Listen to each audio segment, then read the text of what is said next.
Haha, haha. You know what's up? Welcome back to Basic Advanced Math, the series where we take complex math, try and explain it to you so you can go out there and kill it for yourself.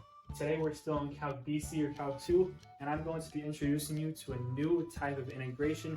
This is integration by parts. This one's one of the simpler methods of integration, but it's very, very useful when you have some weird equation that you just don't know how to integrate.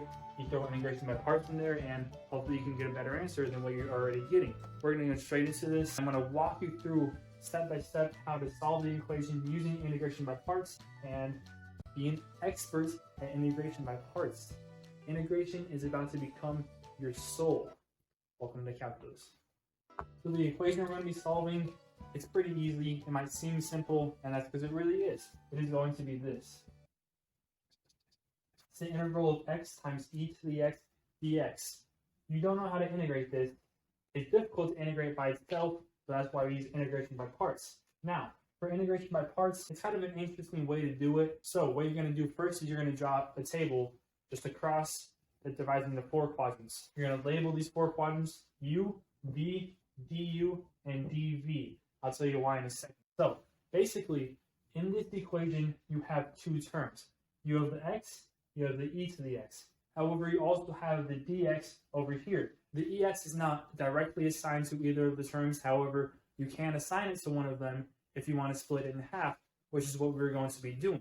So, out of this chart, we have 2 terms.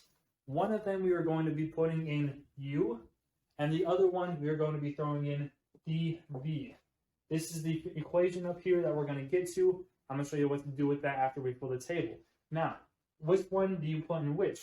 That's the question. This is probably the toughest part because if you do this wrong, there's a possibility you could just be wasting your time and you'll have to restart the entire thing. You don't want to do that. So here's what you're going to do. Whichever one of the terms you want to take the derivative of, whichever one would be easiest, you want to throw in u. Whichever one would be easiest to integrate, you want to throw in dv. Because ultimately, when you fill in the table, you're going to be taking the derivative of u and the integral of dv. Both of these terms are very, very easy, actually, to both differentiate and integrate. It doesn't really matter which one we're going to do. I like to put x up here because it makes everything just a little bit smoother and easier to solve. So we're going to fill in this table real quick. Now, you might notice this is e to the x dx instead of just e to the x. Like I said, you can take the dx and put it to whichever one you want to. However, that has to stay in the du section because it has dx. You couldn't put it up here in u, it wouldn't make sense and it wouldn't work at all. So now that we've got it with e to the x and we have dx down there, we're going to go ahead and fill in the table. If dv is e to the x dx, what is v? Well, it's pretty simple. It's the integral of this equation, which is e to the x. We know that from the last video. We know that because it's a basic integration rule. So fill it in. Now down here, what is the derivative of x? That's just going to be 1 times dx. You have to throw the dx in there. It makes everything work. And you can just leave the 1 invisible. It doesn't affect anything because it's just 1.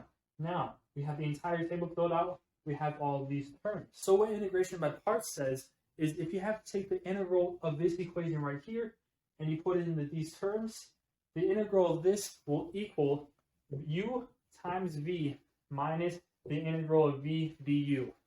Don't ask me why it does it. I'm not going to write out the entire proof. If you want to look at a proof, go search for a 30-minute video somewhere. It is what it is. We're going to jump straight into this. So we simply fill in the equation. It's super easy from here on. From here on, it's a cakewalk. What is u? U is x. What is v? V is e to the x. Now all we have left is the integral of v to u. As we can see, v is e to the x again. And what is du? It is simply dx. This worked out super perfectly. This is why I put the x in u, so that we just have e to the x dx. Now, from here, it's pretty easy to solve. We already know that the integral of e to the x dx is e to the x. Not only do we do it right here, but that's the basic integral rule. You got to know that by heart, by mind, or if you want to plug into your calculator, who's going to blame you? So, here's what we got. And this is your final answer.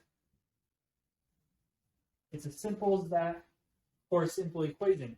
Once you get into more difficult equations, it can get bigger than that. you could have to fill in massive terms, differentiate them, integrate them. However, if you have something that you don't know how to integrate, this should probably be your first choice to try and figure it out, try and get some moving parts and try and get it to work really well like this one did. This is your final answer. Almost, because every time we integrate, add plus c. Because I'm going to be leaving it off there, reminds you, you have to add plus c. The number one mistake of integration is adding the constant. You get everything right, you forget to add the constant, throw it in there. After you add the constant, everything else is done.